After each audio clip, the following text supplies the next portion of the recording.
तनिया के बरसे लखिया झरझर पूछ तनिया के काहे जाती बरू माई हमके रोआ के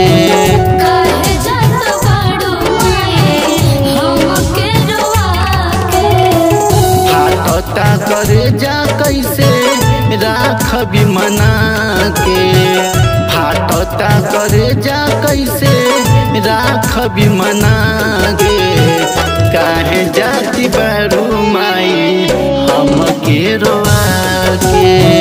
काहे जात बाड़ू माई हमके रोआ के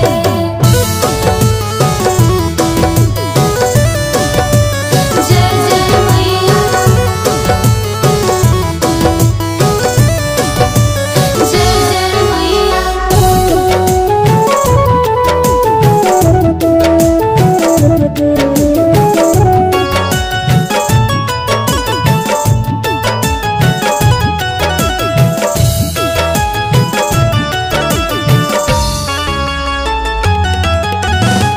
नवरात्रि 9 दिन रहलू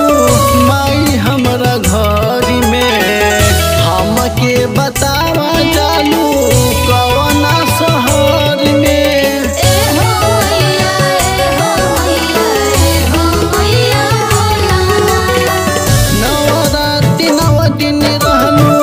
माई हमरा घर में हमके बतावा जालू कौना शहर में कौनो न कमी होई कहीं क्रिया खाके कौनो न कमी होई कहीं क्रिया खाके काहे जाती बरू माई हमके रोआ के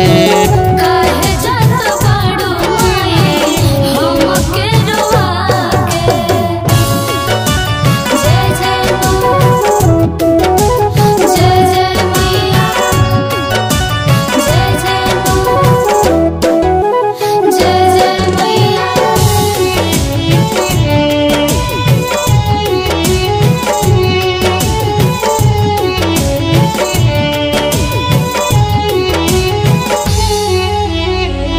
तू चली जैबू के दी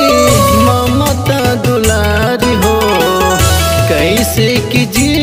माई बेटवा तोहारी हो ए हो मैया ए हो मैया ए हो मैया भोला तू चली जैबू के दी ममता दुलारी हो कैसे की जी माई बेटवा तोहारी हो सहानी अकेला दीपा कहे बिलखा के सहानी अकेला दीपा कहे बिलखा के काहे जाती बरू माई हमके रोआ